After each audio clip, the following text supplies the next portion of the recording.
I think that at first, we have to recognize that the younger surgeons that we're seeing today are kind of a different breed from the surgeons that I am and that I grew up with.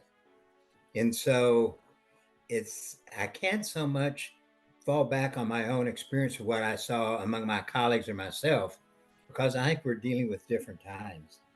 And so, to be very honest, one of the major considerations that I see in a big area of maybe even confusion is how committed the person really is to the profession.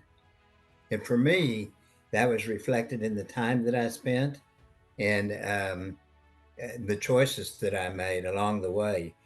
And that includes my family as well as, how I wanted to spend my career. Did I want to just have a certain volume and then have a good life, or did I want to have a certain volume and contribute, or did I not care so much about the volume, or I just want a real big volume and have a wealthy life? So I think in today's time, what would be in common with when we were going through these kind of issues, is what is that? Why did you join the profession? What was it that made you want to join the profession?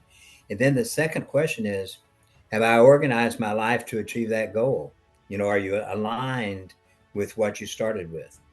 And I think that's something that I see lacking a little bit. The other area that I think is kind of a deficiency that I see that interferes with a person's career, I believe, is the desire to either be famous, make a lot of money, or be important. And I see that in orthopedics, and you would understand this, of course, is wanting to be involved with companies and wanting to be a consultant for a company and the prestige that goes with that. And once you start having that as a goal for what you're doing, or I think you start losing some of the reasons that we should have been going into the profession to begin with. Those are something that happens passively because you are contributing, you are a good surgeon, you are taking care of patients. And then people want your opinion and people want you to contribute, or they want you to join them on some kind of a commercial effort. But you don't go out seeking that. It should all be passive, in my opinion. And what I see in this generation is people seeking that. And if you seek those things, other things have to fall by the wayside. And I think some of that is maybe commitment to patient care.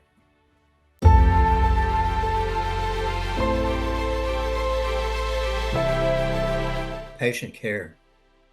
The most fulfilling thing that I have in my life, and I have been blessed with my career, and I know that, is when I walk into an examining room in a post-operative patient, particularly if it's a lady, and they jump up and hug you. I mean, that kind of says it all. And when a person just expresses their deep gratitude, particularly maybe with a little gift, and I can think of one that it wasn't Australia, but it was down under. It was a South African that I saw, and she was so appreciative. She gave me about a 2-inch high round tusk, elephant tusk, and I think that was an important thing to her.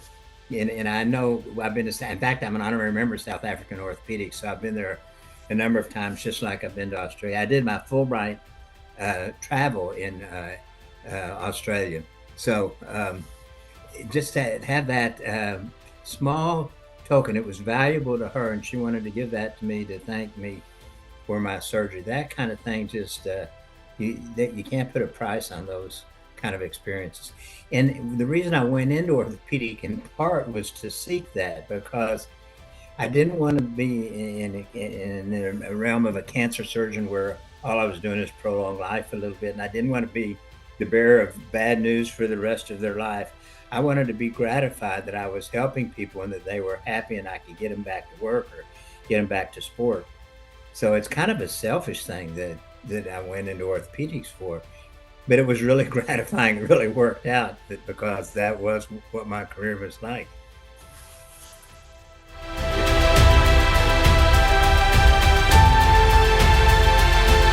That's really an easy question and I teach this, I very specifically teach this. The key is to establish a doctor-patient relationship, period. To expand on it though, you establish it on your first meeting. And it doesn't have, I don't think the patient cares quite as much as how good you are, as how approachable you are. I mean, it's the art of medicine. So I taught my residents your very first meeting establishes the doctor-patient relationship, and that even dictates the outcome. Even if objectively it's a good outcome, if they don't like you, they're going to find things to complain about. If they like you, they may have some problems, but they won't even tell you because they're embarrassed because they don't want to disappoint you. And the way I tell them that they establish that is to make sure you touch the patient, you examine the patient, and post-op, and this is what people miss.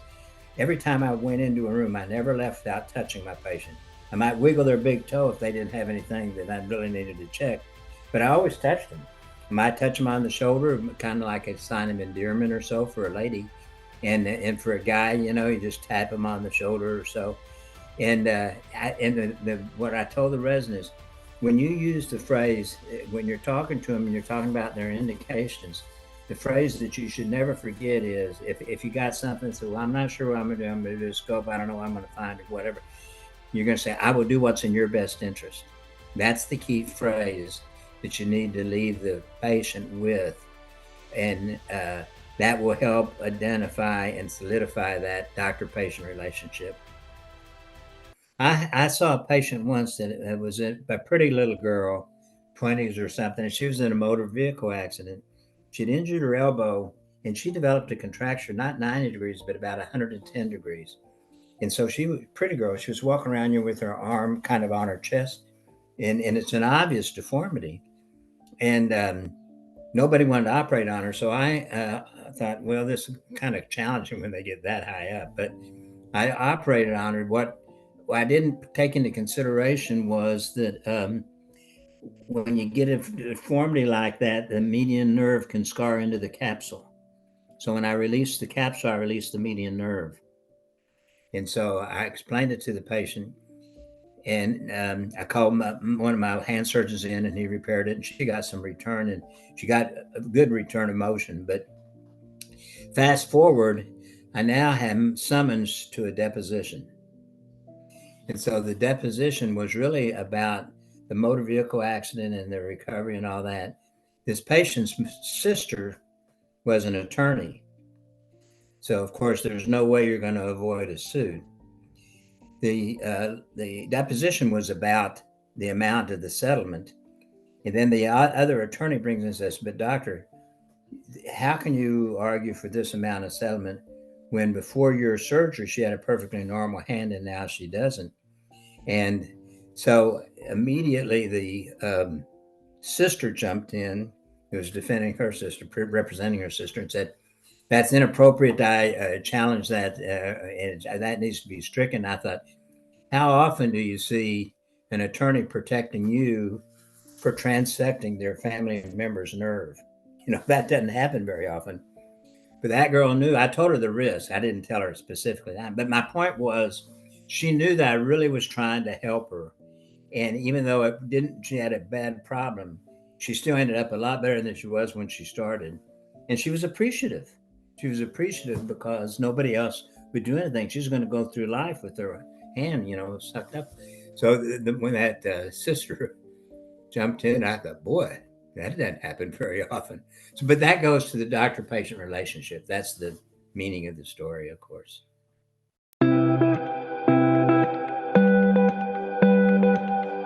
Weekend. Uh, well, I have 4 children, and I've only been married once, 57 years. And so everything evolves around the family for me. When I was going through the meat of my career, the high points of my career, I only had 2 considerations: is myself, my own personal profession, and that meant all my patients, and my family. I didn't have it. I didn't say I needed time for myself or whatever. So on a weekend, I don't play golf. I did when I was growing up in Texas, but I didn't have time when I matured. So anyhow, it all evolves around now watching the grandkids. I have three great grandkids now. Of course, they're just babies. But just today, I was communicating with my son in Rochester. We're back down in Texas about when my grandson's going to be playing hockey because I want to go up and see him this winter. And so a weekend would be with the family, usually doing some sports and just having the family get together. No, we all can't get together; we're spread out, but it's to be with family and my friends, and for evenings and all. So I've tried very hard not to do too much work on the weekend, at least while the kids were awake.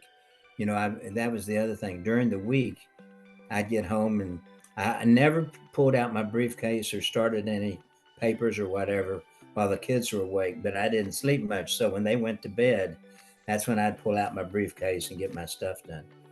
So the short answer is just family activities, which sounds pretty corny, but we water ski on a lake up in northern Wisconsin. We go fishing, but we do it with the family mainly.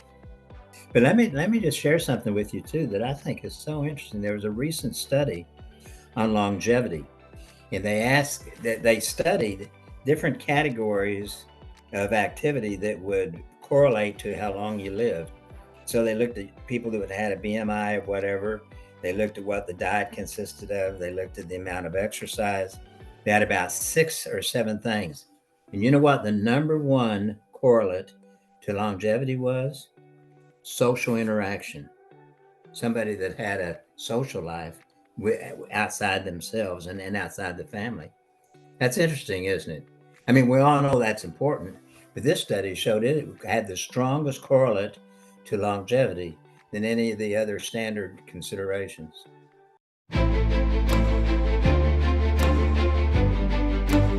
Well, that's interesting. And I guess maybe everybody will say this, but probably the Bible.